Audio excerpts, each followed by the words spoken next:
Hello everyone, I am Rajat Thakur, working as a physics faculty in Minerva Study Circle।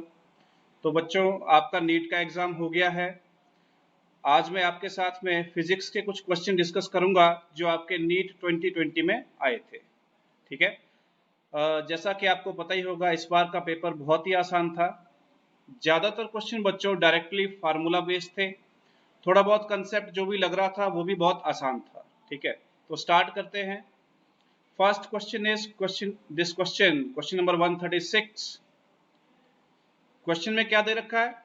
In a guitar two strings A and B made of same material are slightly out of the tune and produce beats of frequency 6 Hz। तो first statement की बात करते हैं। हमारे पास दो strings हैं guitar की, A and B। A and B दो स्ट्रिंग्स हैं। ठीक है। लेट अस सपोज स्ट्रिंग ए की जो फ्रीक्वेंसी है वो न्यू ए है और स्ट्रिंग बी की जो फ्रीक्वेंसी है वो न्यू बी है। जब ये दोनों साउंड टुगेदर होती हैं तो बीट्स प्रोड्यूस हो रही हैं 6 हर्ट्ज। बेटा, बीट फ्रीक्वेंसी का फार्मूला होता है डिफरेंस बिटवीन टू फ्रीक्वेंसीज।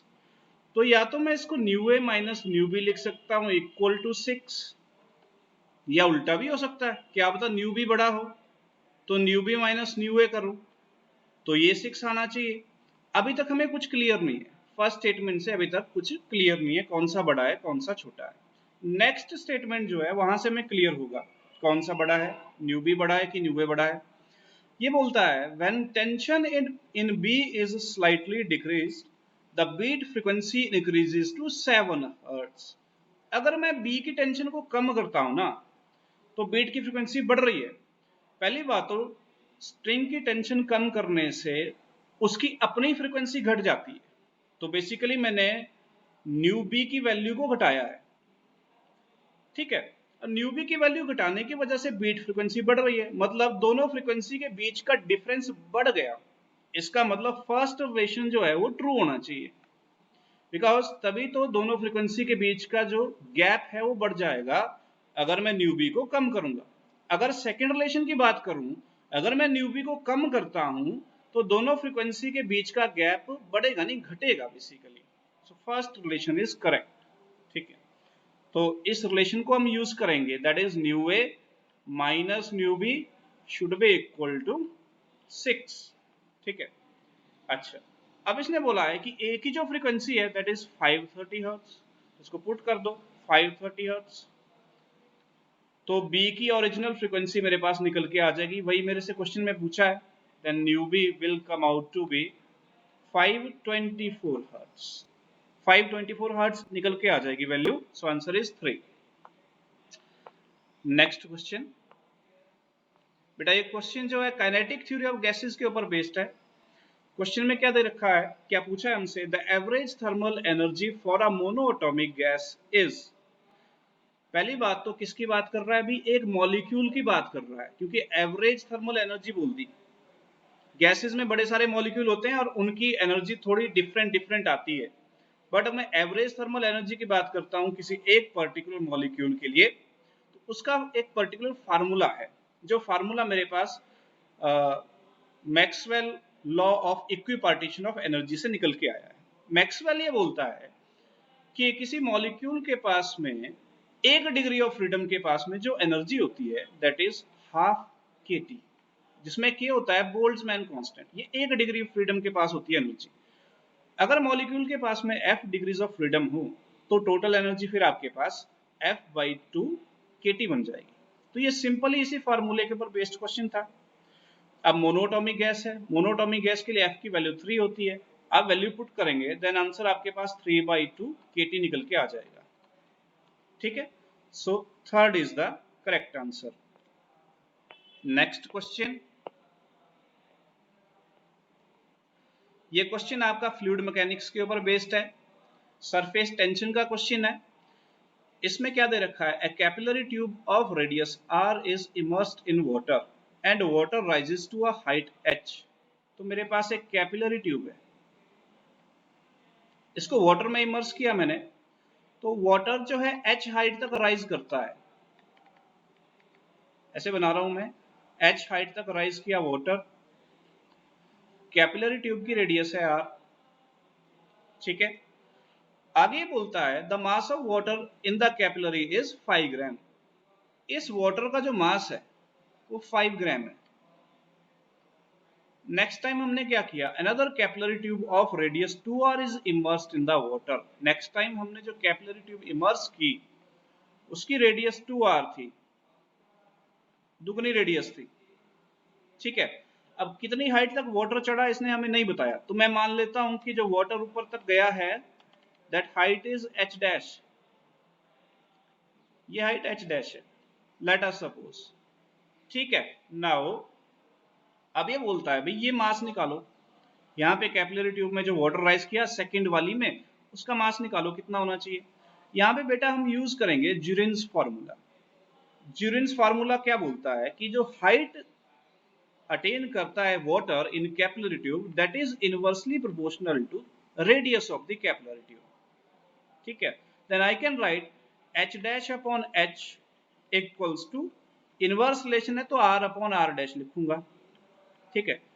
पुरानी रेडियस r, नई वाली की रेडियस 2r, तो h डैश अपॉन h का जो रेशियो है मेरे पास 1/2 निकल के आ गया। ठीक है। अब इस रेशियो को आगे चल के मैं यूज करूंगा। Let us suppose this is equation number 1। अब दोनों कैपिलरी ट्यूब में जो वाटर भरा है that is in the shape of a cylinder. अगर मुझे मास निकालना हो तो मास को मैं लिखूंगा वॉल्यूम इनटू डेंसिटी। बिकॉज दोनों कैपिलरी ट्यूब में वाटर है तो डेंसिटी कांस्टेंट है, so this mass will depend only upon the volume. Volume के ऊपर डिपेंड करेगा। ठीक है। सिलेंडर का वॉल्यूम का फार्मूला क्या है, पाई आर स्क्वायर एच। तो फर्स्ट वाले के लिए जो मास है m1 वो आएगा बेटा पाई r1 square into h1। Second वाले के लिए जो मास है, सेकेंड वाली कैपिलरी ट्यूब में मास m2, it will B pi r2 का स्क्वायर इंटू h2। दोनों को मल्टीप्लाई कर देंगे रो से, वॉल्यूम इंटू डेंसिटी, इस तरह से मास आ जाएगा। तो जो रेशियो निकल के आता है मेरे पास, ratio of m2 upon m1, इसमें रो रो कट जाएंगे, रेशियो में सिर्फ रहेगा r2 बाई r1 का स्क्वायर इंटू हाइट में h2 बाई h1। ठीक है। अब देखो सेकंड में मास में निकालना है, m2 की वैल्यू में निकालनी है। फर्स्ट में जो मास है वो 5 ग्राम दे रखा है, सेकंड में जो रेडियस है वो 2r है, फर्स्ट की रेडियस है वो r है, इसका स्क्वायर इनटू, अच्छा सेकंड में जो हाइट राइज की वो h डैश है, h डैश, और फर्स्ट में जो हाइट राइज की वो h है। तो बेसिकली ये जो h2 बाई h1 है यानी h डैश अपॉन h है, ये हमने निकाल रखा है, इट इज 1/2। आप इसको सॉल्व करेंगे तो ये रेशियो निकल के आ रहा है 2। देन m2 की वैल्यू मेरे पास यहां से निकल के आएगी 5 into 2 equal to 10 gram. So answer is 10 gram. Next question. ये क्वेश्चन आपका सेंटर ऑफ मास के कंसेप्ट के ऊपर बेस्ड है। क्वेश्चन में क्या दिया है, two particles of masses 5 kg and 10 kg respectively are attached to two ends of a rigid rod of length 1 meter with negligible mass। मेरे पास एक 5 kg का पार्टिकल है और एक 10 kg का पार्टिकल है। दोनों को मैंने एक रिजिड रॉड के साथ अटैच कर रखा है और रिजिड रॉड का कोई मास नहीं है, नेग्लिजिबल मास की रॉड है। ठीक है। अब ये बोलता है ये मेरे से पूछता है the centre of mass of system from 5 kg particle is nearly at a distance of. जो 5 kg वाला पार्टिकल है यहां से आपको डिस्टेंस निकालना है centre of mass of system. ठीक है। तो मैं क्या करूंगा, यहाँ पे ओरिजिन मान लूंगा, 5 kg वाले पार्टिकल पे ओरिजिन है। अब सेंटर ऑफ मास जो लाई करेगा बेटा वो सिर्फ एक्स एक्सिस के अलॉन्ग लाई करेगा, वाई एक्सिस के अलॉन्ग लाई नहीं करेगा। तो मुझे एक्स कोऑर्डिनेट निकालना है सेंटर ऑफ मास का, जिसका फार्मूला मेरे पास होता है XCM equals to m1x1 plus m2x2 upon m1 plus m2। m1 होता है mass of first body 5 kg into x1, इसका अपना कोऑर्डिनेट 0 है, x कोऑर्डिनेट 0, जमा m2 सेकेंड बॉडी का मास 10 kg इंटू इसका x कोऑर्डिनेट, इसका x कोऑर्डिनेट 1 मीटर आएगा क्योंकि रॉड की लेंथ 1 मीटर है, इंटू 1 किया मैंने, upon m1 plus m2 5 kg जमा 10 kg, तो ये बन जाएगा मेरे पास 10/15, जिसको मैं लिख सकता हूं 2/3 मीटर में आया। अगर आप इसको सेंटीमीटर में कन्वर्ट करेंगे it is almost equal to 67 centimetre. Next question,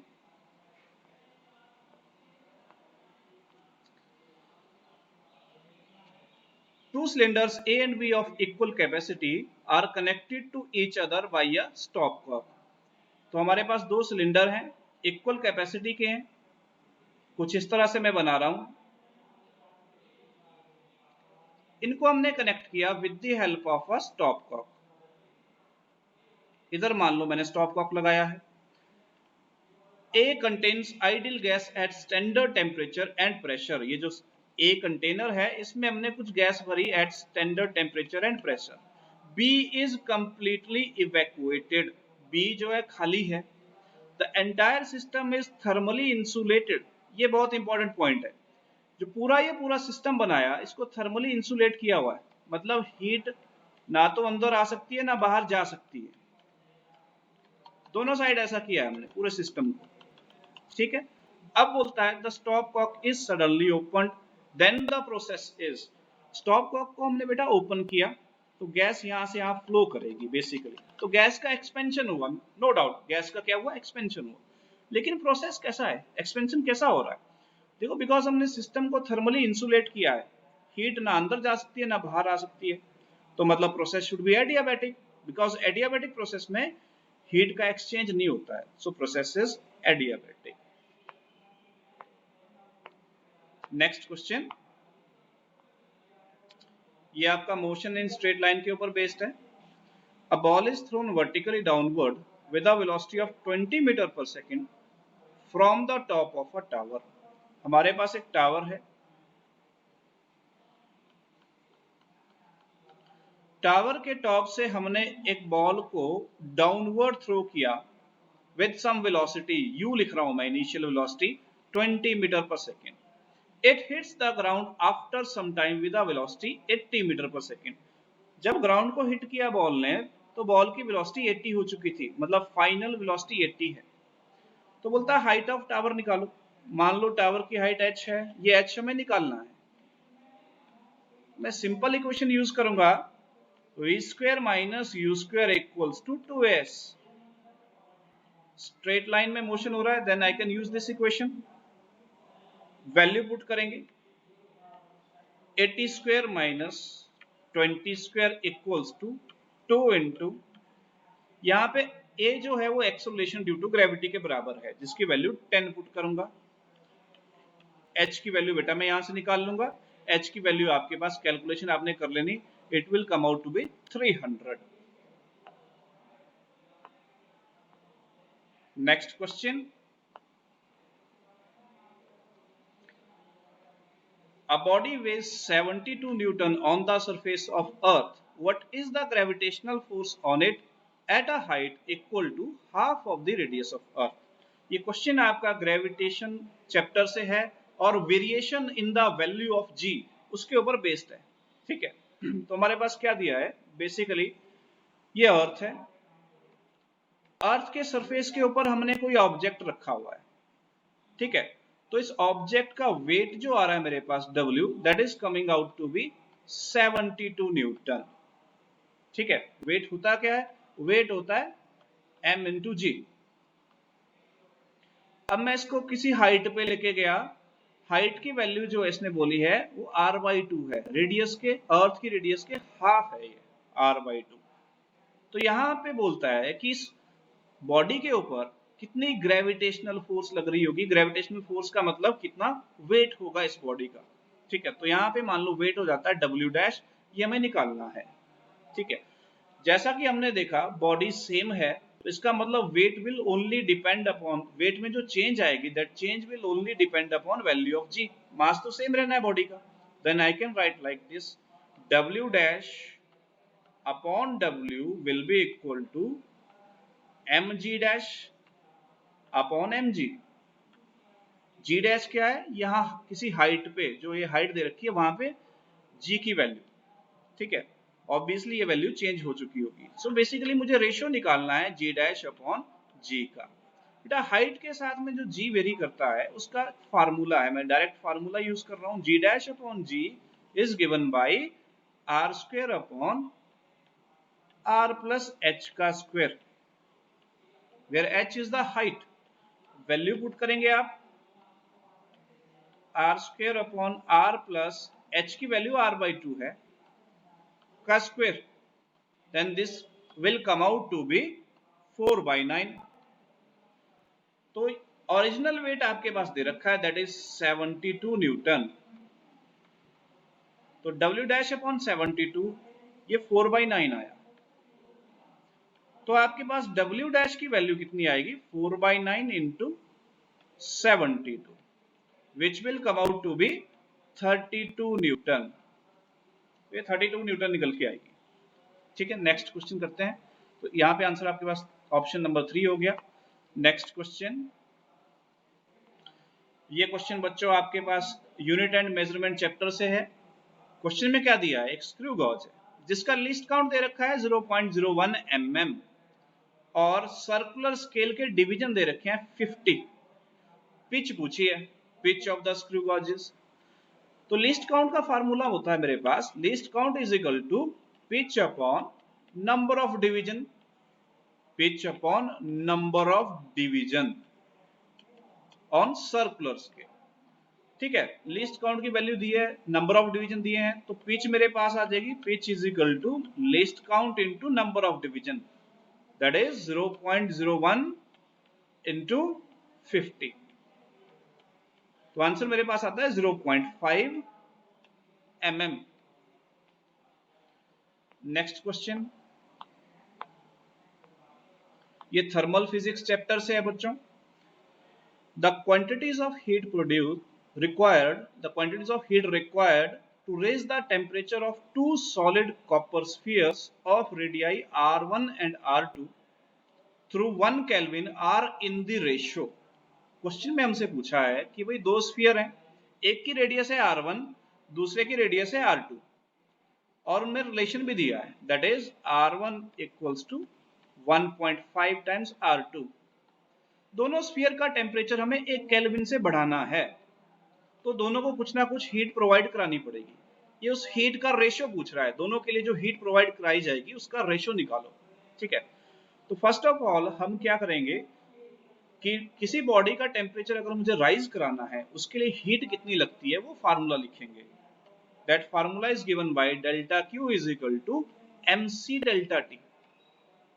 इतनी हीट चाहिए होती है, इसमें m होता है mass of the body, c is called specific heat and delta T होता है चेंज इन द टेम्परेचर जो आप करना चाहते हैं। ठीक है, अभी जो वैल्यू ऑफ c है specific heat, it depends only upon the nature of material. यानी अगर मेरे पास सेम मटेरियल है तो वैल्यू ऑफ c सेम आएगी। यहाँ पे बिकॉज दोनों स्फीयर का मटेरियल कॉपर है तो दोनों के लिए c की वैल्यू सेम रहने वाली है। दोनों का टेम्परेचर हम सेम अमाउंट से बढ़ा रहे हैं तो डेल्टा टी की वैल्यू भी दोनों के लिए सेम आएगी। इसका मतलब है जो डेल्टा क्यू है it will depend only upon the mass of sphere. ठीक है, तो अगर मैं रेशियो निकालूं delta Q1 upon delta Q2, ये रेशियो मेरे पास M1 अपॉन M2 के बराबर आएगा। ठीक है, अब मुझे M1 और M1 अपॉन M2 निकालना है। स्फीयर का जो मास है उसको मैं ऐसे लिख सकता हूं वॉल्यूम इंटू डेंसिटी। ठीक है, और वॉल्यूम को मैं लिख सकता हूं 4/3 pi R cube into density. Because दोनों स्फीयर के का जो सब्सटेंस है वो सेम है तो डेंसिटी दोनों के लिए सेम। ठीक है, और ये 4/3 पाई ये वैल्यू भी दोनों के लिए same. Therefore this mass will depend directly upon radius का क्यूब। तो अगर मुझे रेशियो निकालना है m1 अपॉन m2 का, ये रेशियो निकल के आएगा R1 अपॉन R2 का क्यूब। तो यहां पे मैं वैल्यू पुट करूंगा R1 अपॉन R2 का क्यूब। ठीक है, अब ये R1 अपॉन R2 का रेशियो कितना है? It is 1.5। R1 upon R2 अगर आप लिखेंगे it is 1.5। So this is basically 1.5 का क्यूब। ठीक है, जिसकी वैल्यू निकल के आएगी 27/8। तो सेकेंड ऑप्शन आपकी सही है। नेक्स्ट क्वेश्चन करते हैं। It is from laws of motion. Question में क्या दिया है हमारे पास? Two bodies of mass 4 kg and 6 kg are tied to the ends of a massless string. ऐसे लटकाए हमने मास एक पुल्ली के साथ में, और ये मास जो एक स्ट्रिंग के साथ हमने बांधे हैं। The string passes over a pulley which is frictionless. The acceleration of system in terms of acceleration due to gravity. System का एक्सेलरेशन निकालना है जी की फॉर्म में। ठीक है, तो मैं मासेस के ऊपर क्या क्या ग्रेविटेशनल फोर्स लग रही है पहले वो दिखा दूंगा। तो मासेस का वेट आएगा, इधर बेटा आएगा 40 न्यूटन, लेकिन मैं इसको जी की फॉर्म में ही लिख रहा हूँ, 4 इंटू जी। जी की वैल्यू मैंने 10 पुट नहीं की, सीधा लिख दिया मैंने 4 इंटू जी। सिमिलरली यहाँ पे मैंने 6 इंटू जी लिखा। ऐसा क्यों लिखा? बिकॉज वैल्यू ऑफ एक्सेलरेशन मुझे जी की फॉर्म में ही निकालना है, तो इनकी वैल्यू मैंने यहाँ पे पुट नहीं की। ठीक है, अब ये 6G वाली फोर्स जो है सिस्टम को ऐसे घुमाना चाहेगी, 4G वाली फोर्स जो है सिस्टम को ऐसे घुमाना चाहेगी। सो बेसिकली ये दोनों फोर्सेस एक दूसरे के अपोजिट एक्ट कर रही हैं। ज्यादातर स्टूडेंट्स यहाँ पे मिस्टेक कर देते हैं, देज आर अपोजिट फोर्सेस। ठीक है, तो नेट फोर्स सिस्टम पे जो आएगी that is 6G minus 4G। ये सिस्टम पे नेट फोर्स है। ठीक है, अगर आप बच्चों नेट फोर्स को नेट मास से डिवाइड कर देते हैं, नेट मास इज 4 + 6 यानी 10। अगर नेट फोर्स को नेट मास से डिवाइड किया तो आपके पास सिस्टम का एक्सेलरेशन आता है, that will come out to be 2G/10 यानी G/5 आएगा। So answer is fourth option. अगला क्वेश्चन करते हैं। बच्चों ये क्वेश्चन डायरेक्ट फार्मूला बेस्ड आया था, सीधा फार्मूला पूछा है आपसे मीन फ्री पाथ का। मीन फ्री पाथ का फार्मूला होता है दिस वन, थर्ड ऑप्शन में जो दे रखा है। तो ये आपको याद करना था, फार्मूला याद होना चाहिए आपको। Okay, next question. ये इलास्टिसिटी चैप्टर से है। क्वेश्चन में क्या दे रखा है? A wire of length L and area of cross section A is hanging from a fixed support. Let us suppose ऐसे एक फिक्स सपोर्ट है, यहां से हमने एक वायर को लटकाया। वायर की लेंथ कितनी दे रखी है? Length is L। अब ये बोल रहा है the length of wire changes to L1 when mass M is suspended from its free and.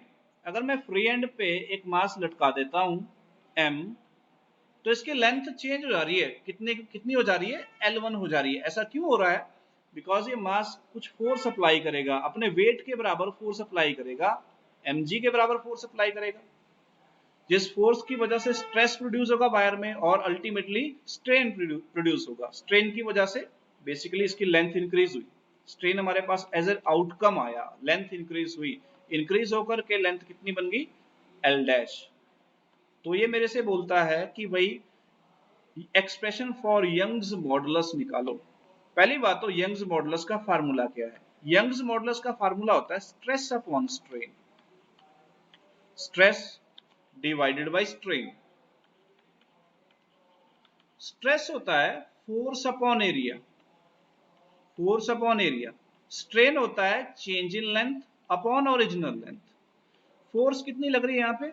Body के वेट के बराबर। ठीक है, डिवाइडेड बाय एरिया, एरिया यहाँ पे ए दे रखा है, upon change in length. Change होता है final length minus initial length, that is L' minus L upon original length L। तो ये मेरे पास जो है यंग्स मॉडुलस की वैल्यू निकल के आ रही है। यहां से इसको इस तरह से लिख लेंगे, mg, L ऊपर चला जाएगा, a into L' minus L। ये मेरे पास यंग्स मॉडुलस की वैल्यू आ गई। Answer is first option. अगला क्वेश्चन करते हैं। नेक्स्ट क्वेश्चन में पूछ रहा है डायमेंशंस ऑफ द स्ट्रेस निकालो। अभी अभी बताया मैंने स्ट्रेस क्या होता है? Force per unit area. Force की डायमेंशन आपको याद होनी चाहिए, मास इंटू एक्सेलरेशन होता है ना फोर्स, तो m1 into L1 into T की पावर -2 अपॉन एरिया की डायमेंशन क्या होती है, L पावर 2, तो ये मेरे पास बन जाता है m1 L power -1 T power -2. Okay, so dimension of stress are like this, option 1. बहुत इजी क्वेश्चन था. नेक्स्ट क्वेश्चन, ये आपका काइनेटिक थ्योरी ऑफ गैसेस वाले चैप्टर से है. It is simply based upon the equation of ideal gas. ठीक है, question में क्या दिया है, a cylinder contains hydrogen gas at a pressure of 249 kilopascal and temperature 27 degree Celsius. ठीक है, और ये हमसे पूछ रहा है कि इसकी डेंसिटी निकालो. फिर its density is, hydrogen gas है, इसका प्रेशर दिया है एंड टेम्परेचर दिया है. पहली बार टेम्परेचर को केल्विन में कन्वर्ट कर लो तो ये 300 केल्विन बन जाएगा. अब मैं आइडियल गैस इक्वेशन लिखता हूं, PV is equal to nRT. n होता है नंबर ऑफ मोल्स, जिसका फार्मूला होता है given mass upon molar mass. Hydrogen के लिए मोलर मास की वैल्यू 2 होती है, तो n का फार्मूला बन गया m/2. ये इक्वेशन नंबर 1 में पुट करता हूं, तो PV is equal to m/2 into RT. अब यहां से मैं m/v की वैल्यू निकाल लूंगा, जो कितनी आएगी, 2 मल्टीप्लाई हो गया 2p upon RT equals to m/v, और यही डेंसिटी होती है जो मुझे निकालनी है. तो बाकी वैल्यूज जो है प्रेशर की, R की एंड T की वैल्यूज, ये आप इस पे पुट करेंगे तो आपके पास डेंसिटी की वैल्यू निकल के आएगी 200 ग्राम पर मीटर क्यूब. ग्राम में आएगी, क्यों, बिकॉज ये m ग्राम में होता है. इसको कन्वर्ट करना है आपको kg पर मीटर क्यूब में, then it will be 0.2 kg per metre cube. So 3 is the correct answer. Now this question, ये क्वेश्चन बेटा रोटेशनल मोशन से है, टॉर्क के ऊपर बेस्ड है, टॉर्क की वैल्यू निकालनी है. Find the torque about the origin when a force of 3j cap acts on a particle whose position vector is 2k cap. Force vector दिया है 3j एंड पोजीशन वेक्टर दिया है 2k. Torque vector पूछा है. we know that tau vector is given by r vector cross f vector. ठीक है, तो हमें क्रॉस प्रोडक्ट करना है 2k cap into 3j cap. Cross product आप कर लेंगे, आंसर आएगा मेरे पास -6i कैप. ठीक है, बेसिकली 2 इंटू 3 कितना हुआ 6, और k क्रॉस j आपके पास -i होता है. So answer is fourth option. Now this one is last question that we are going to discuss in this session. Question is, taking into account of significant figures, what is the value of 9.99 minus 0.0099. Basically मुझे minus करना है 9.99 से 0.0099. Result क्या आएगा भाई, 1 इधर 1 इधर आपका आएगा, हियर इट इज 0.89.9. ये रिजल्ट आएगा. लेकिन हमें ये डायरेक्ट रिजल्ट नहीं लिखना है, क्योंकि इसने बोला है कि आपको सिग्निफिकेंट फिगर का कंसेप्ट लगाना है. जब भी आप एडिशन या सब्ट्रैक्शन करते हैं तो सिग्निफिकेंट फिगर का कंसेप्ट ये बोलता है कि रिजल्ट को आपको राउंड ऑफ करना पड़ेगा. कहां तक राउंड ऑफ करना पड़ेगा, जो भी क्वांटिटी आपने प्लस या माइनस की है उसमें जो भी minimum number of decimal places हैं वहां तक आपको राउंड ऑफ करना पड़ेगा. तो हमने ये दो क्वांटिटी को माइनस किया है. इसमें देखो minimum number of decimal places first quantity में 2 तक हैं. ठीक है, सो बेसिकली मुझे रिजल्ट को up to 2 decimal places round off करना पड़ेगा. तो राउंड ऑफ करने के बाद में आपके पास रिजल्ट आएगा 9.98. So this is the correct answer, option number 3. Okay, तो हम सेशन क्लोज करते हैं. आई होप आपको समझ आया होगा. Thank you.